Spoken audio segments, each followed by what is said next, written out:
인간의 내면 속에 사는 또 하나의 사람. 알베르 까미, 이방인.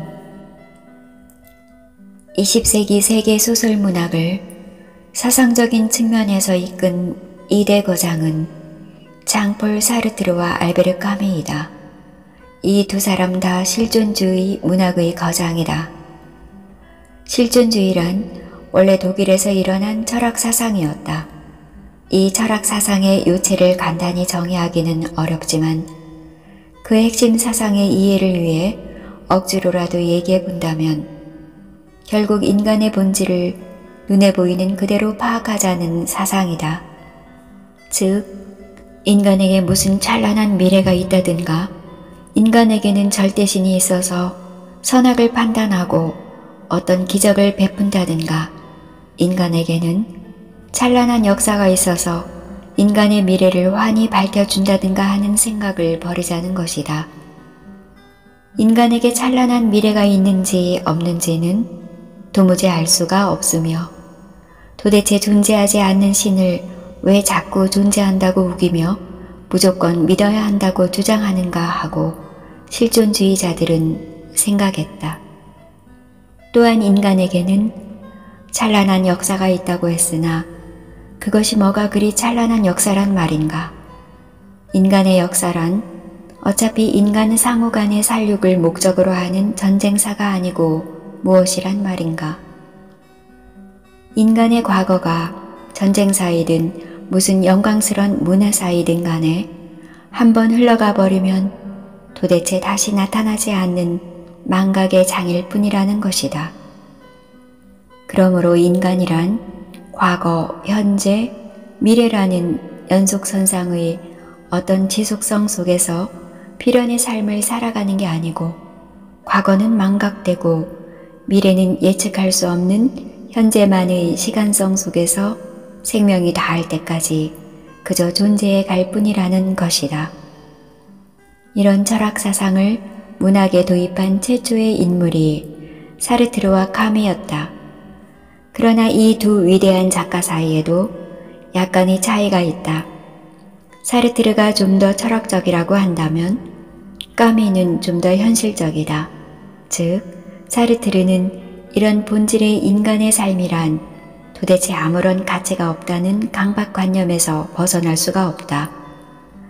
그러나 까미는 인간의 본질이 그렇다고 해서 인간의 현실적 삶을 가볍게 생각해서는 안 된다는 것이다. 인간 존재가 아무리 그 어떤 필연성도 없다고 하더라도 인간의 현실적 삶은 충분히 아름답고 정의롭게 구축되어야 한다는 생각이다. 카미의 대표적 소설인 이방인은 그의 이런 철학 사상을 소설화한 작품이다. 즉, 그는 인간의 실체, 헐벗고 아무런 보호자나 구원자도 없이 우연의 벌판 위에 내던져진 인간의 적나라한 모습을 파악하기 시작한 주인공 메르소가 인간의 헐벗음, 사상의 황무지를 전혀 이해하지 못하고 자기와 인간의 존재와 삶이 어떤 필연의 고리에 깨어져 돌아가고 있다고 철석까지 믿고 살아가는 인간 군상 속에서 얼마나 바보스러우며 고독한가를 절실하게 보여주고 있다. 즉, 현실적, 세속적 인간 군성 속에서 헐벗은 인간의 참모습을 깊이 깨달은 사람은 이방인일 수밖에 없는 것이다.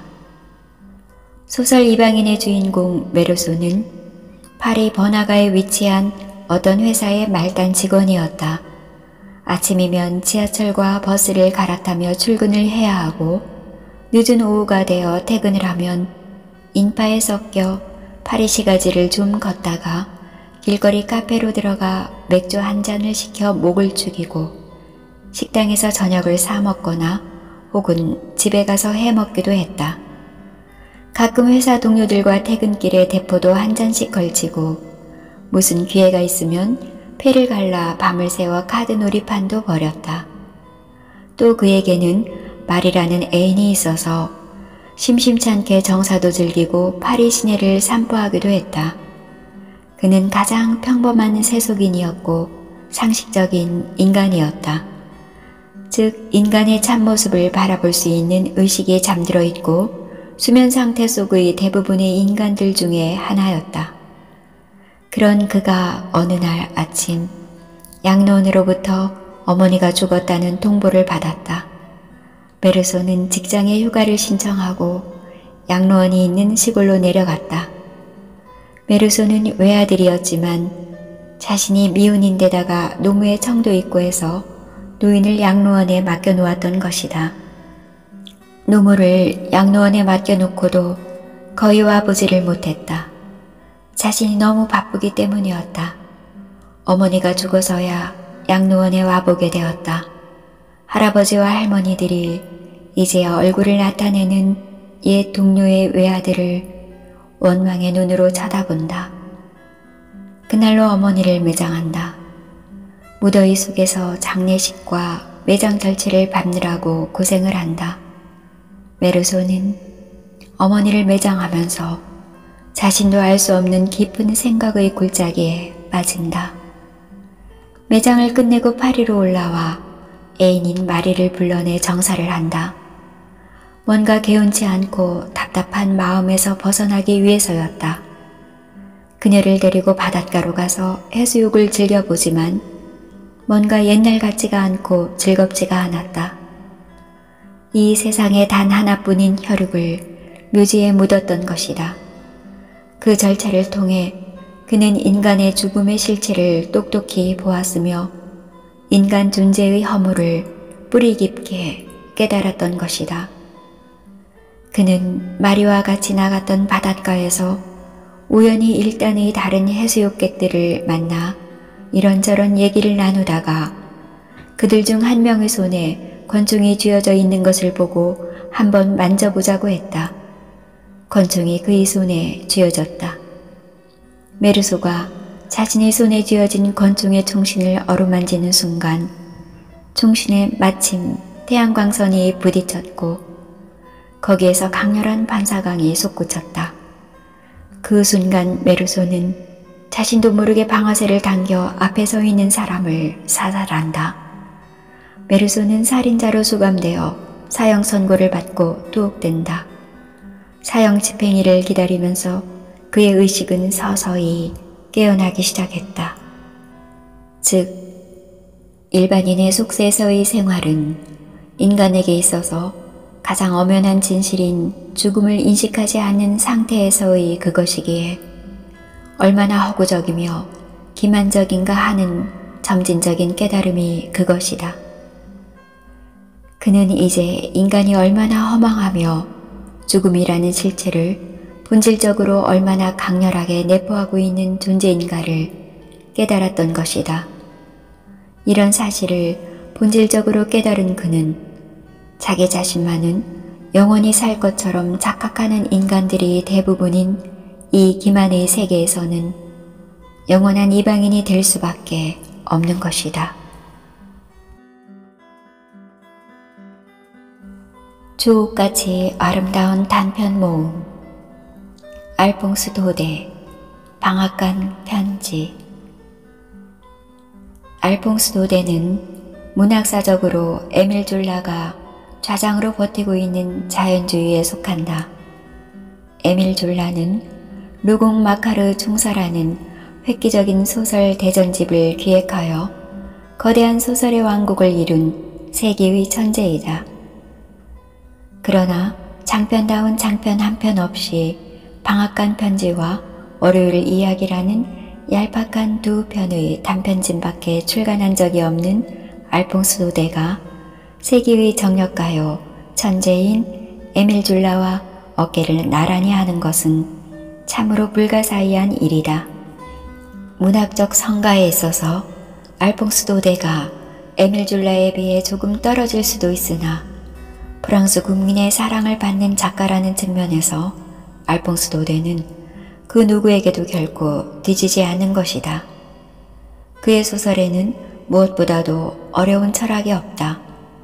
인간을 정답고 포근한 시선으로 바라보는 마음의 평화와 휴머니즘만이 느껴질 뿐이다. 그의 작품을 읽고 나면 마음이 한없이 안온하게 가라앉고 왠지 모르게 삶을 사랑하고픈 마음이 자신도 모르게 안개처럼 피어나는 것을 느끼게 된다. 그는 전형적인 19세기 후반기 작가로 1840년 동남 프랑스의 도시 님에서 출생하였다. 출생 연대가 에밀 졸라와 똑같은 것도 기연이다.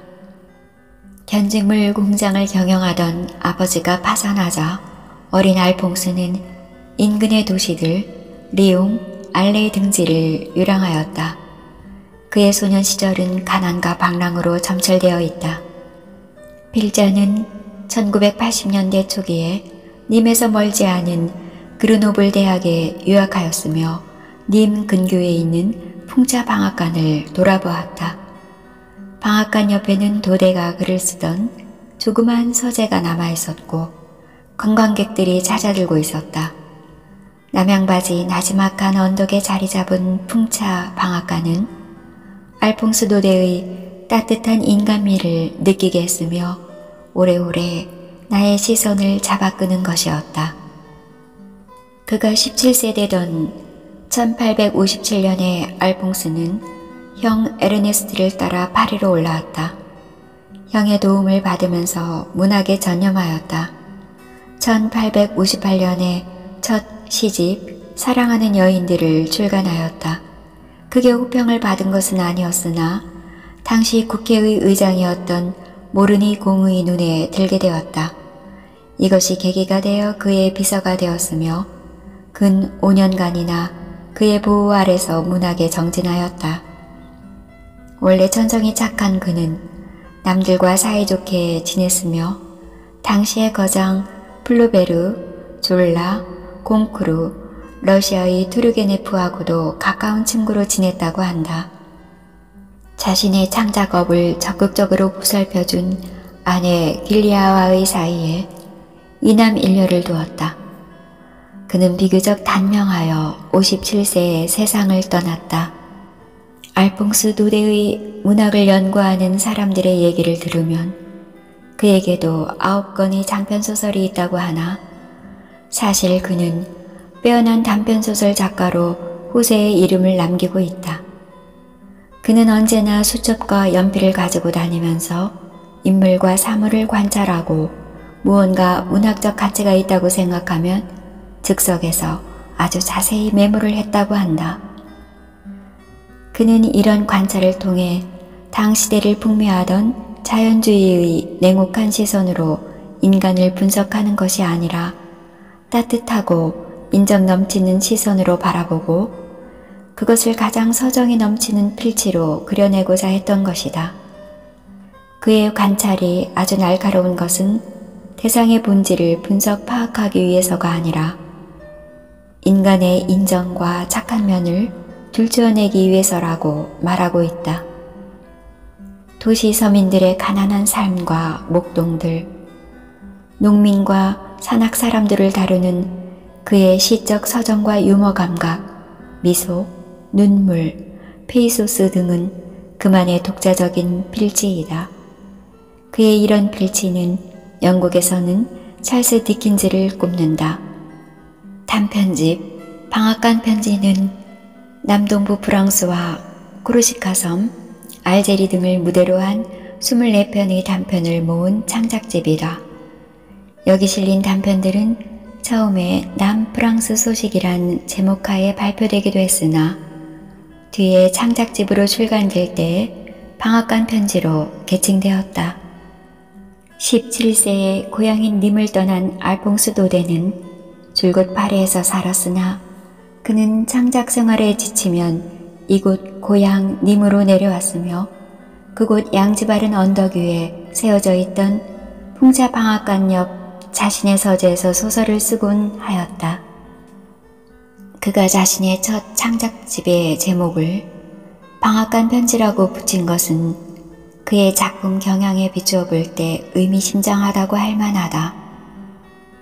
이 단편집 속에는 정말 주옥같이 아름다운 몇몇 작품이 있어서 전 세계인의 사랑을 받고 있다. 그런 작품들 중에서 단연 드러나는 것은 남프랑스의 순수하고 열정적인 청년 장의 비련을 그린 아를르의 여인이다.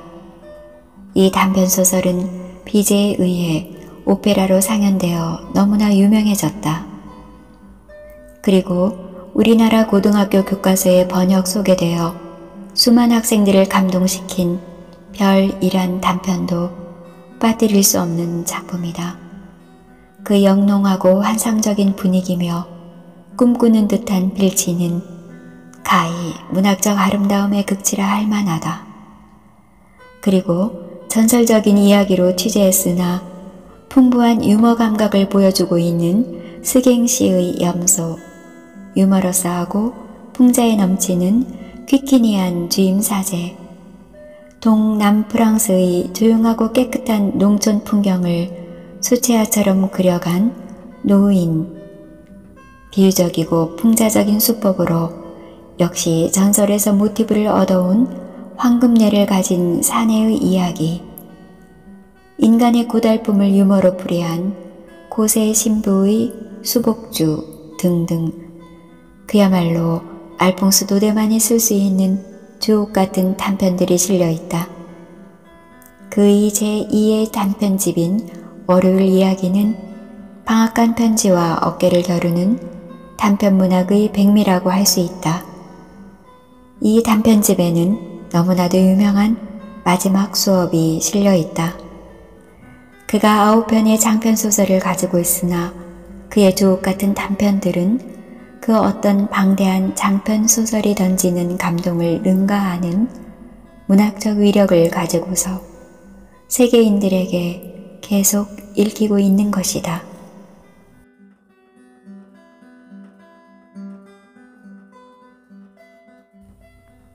허무주의자의 고독과 절망, 앙드레 말로, 인간 조건.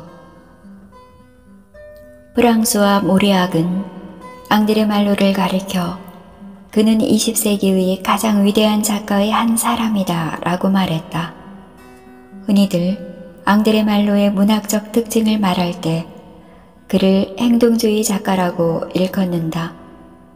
말로의 소설 문학은 일반적으로 명석하고도 염세적인 개인주의와 인간의 어쩔 수 없는 죽음과 허약함, 그리고 그들의 허망한 운명에 저항하기 위한 열정, 이 두 가지를 문학적으로 나타내고자 하는데 그 특징이 있다고 말해진다. 쉽게 말해서 그는 민족이니 국가니 하면서 단위 개념 속에 개인을 국한시키지 않고 어떤 민족이건 어떤 국가이건 가리지를 않고 다만 결정적인 인간의 문제가 야기되었을 때는 서슴없이 뛰어드는 개인주의자, 코스모폴리탄적인 면모를 가지고 있었다. 그러므로 그가 생존했고 크게 활약했던 20세기 초 중세기에 있어서 지구상에서 야기되는 각종 전쟁이나 인권투쟁, 약소민족의 항쟁 등 5만 가지 사건에 앙드레 말로가 끼어들지 않은 것이라고는 거의 없었다. 그는 진실로 세계를 무대로 행동하는 작가였고 양심이었다. 그런가 하면 그는 인간 존재의 허망과 그것이 어쩔 수 없이 안을 수밖에 없는 죽음의 문제에 정면으로 도전한 작가였다. 죽음의 냄새가 짙게 풍기는 멍든 가슴을 안고 종횡무진 세계사를 휘젓고 다닌 앙드레 말로야말로 그 누구도 흉내낼 수 없는 유니크한 문학 정신을 세계 문학사에 남겼다 하여도 지나치지 않을 것이다. 그는 사람이 나이가 들거나 병들어 어쩔 수 없이 죽을 수밖에 없어서 죽는 것만큼 부끄러운 것은 없다고 말했다. 이런 죽음은 그야말로 죽음을 당하는 것이지만 자살이야말로 자신의 결단에 의한 용기 있는 행동이라고 말하고 있다. 격동하는 그의 삶이 어떻게 엮어져 나가는가를 살펴보는 것은 그의 문학 세계를 이해하는 데 결정적 도움이 될 듯하다. 그는 1901년생인데 같은 해 그의 할아버지가 이해할 수 없는 자살을 한다. 김해 박물관과 루브르 학교에서 공부를 하고 무리학을 사귄다. 20세에 이탈리아 여행을 하고 클라라 골드스미스와 결혼한다. 21세에 피카소와 사귐으로써 그가 미술 세계에 눈을 뜨는 결정적 계기가 된다. 22세에 인도 차이나에 가게 되고 캄보디아에 파견되며 푸놈펜에서 예술작품 도난자로 체포되어 기소된다. 23세에 집행유예로 풀려나 프랑스로 귀국. 24세에 다시 인도 차이나로 건너가 청년 안남 동맹에 참여하고 인도 차이나 신문을 창간한다. 26세에 다시 프랑스로 귀국하고 27세에 페르시아 여행을 하고 29세에 아프가니스탄, 인도 여행을 한다. 같은 해 할아버지의 뒤를 이어 아버지도 자살한다. 30세에 미국과 일본 여행을 한다. 32세에 첫 딸 플로랑스가 태어나며 예멘 사막을 직접 비행한다. 33세에 세계 작가대회에 참석하기 위해 모스크바를 방문하고 이어 베를린을 방문한다. 그가 35세 되던 1936년에 스페인 공화파의 지원을 위해 비행대대 에스파냐를 창설하여 대장이 되어 스페인 전역에서 전투비행을 감행한다. 36세에 스페인 공화파의 입장을 설명하기 위해 미국을 방문하고 헤밍웨이와 사귄다. 37세에 영화 희망을 만들어 상영한다. 그가 38세 되는 1939년에 스페인 시민전쟁은 끝이 났으나 세계 2차 대전이 발발하여 말로는 전장을 스페인에서 프랑스 북부로 바꾸어 전차부대장으로 참전한다. 39세에 독일군의 포로가 되었다가 배다른 동생 롤랑 말로의 도움으로 구사일생으로 살아난다.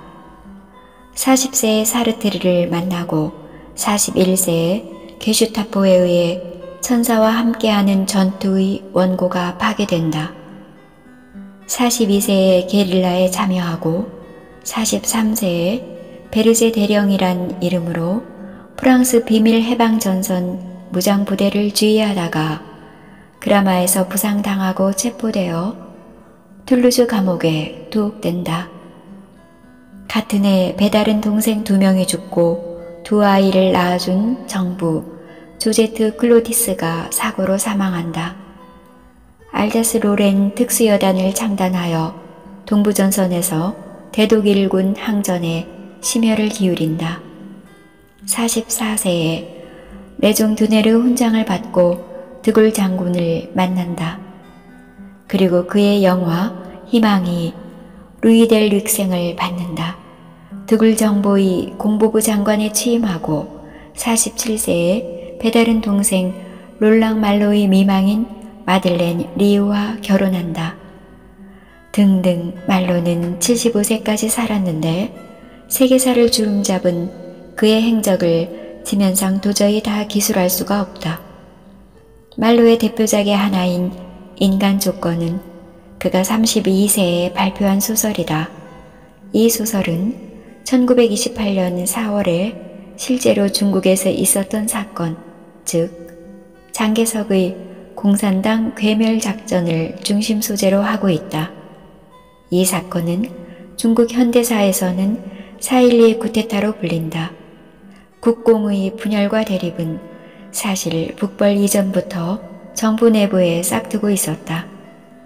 장개석의 지휘하에 그들은 북진을 해갔지만 공산당은 일본 침략군의 격퇴와 아울러 그들의 공산주의 이념을 농민들에게 심는 작업을 게을리하지 않았다. 그들의 지휘권 안에 있는 농촌에서 단행한 토지개혁이 그것이었다. 이들 농민들에게 공산당의 인기는 대단할 수밖에 없었다. 그리하여 국민당 좌파에게 장개석은 그 불만을 피력하고 자제할 것을 요구했으나 그들은 오히려 공동성명을 발표하여 불만을 표시했다. 여기에 가혹한 탄압이 가해진 것이다. 이 소설의 주인공 채는 일종의 허무주의자로서 고독과 절망에서 벗어나기 위해 강력한 행동에 나선다. 그리고 자기 생활에 보람을 주기 위해 죽어간다. 그는 늙어감으로써 죽을 수밖에 없는 인간의 조건에 저항하기 위해 엄청난 행동력을 발휘하는 것이다. 앙드레 말로의 소설로는 일반적으로 4대 장편을 든다. 중국의 광동을 무대로 한 중국 혁명을 다룬 정복자, 인도차이나 반도의 크메르 왕국 예술 유적 탐사를 그린 왕도, 그리고 바로 상해를 무대로 다룬 인간 조건, 그리고 스페인 내전을 다룬 희망이 그것이다. 어느 것이건 다 그의 체험담이고 무엇보다도 전 작품을 검은 구름처럼 내리누르고 있는 짙은 죽음의 냄새가 특징적이다. 작중 인물들은 전부가 말로의 분신이고 이들은 전부 이 구름에서 곧 내릴 죽음의 비를 피하기 위해 정신없이 뛰고 있는 모습들이다. 그들의 행동은 처참함, 바로 그것이다. 작품마다 세계 문학사의 유래를 보기 어려운 행동주의 작가 앙드레 말로의 모습이 역력하다.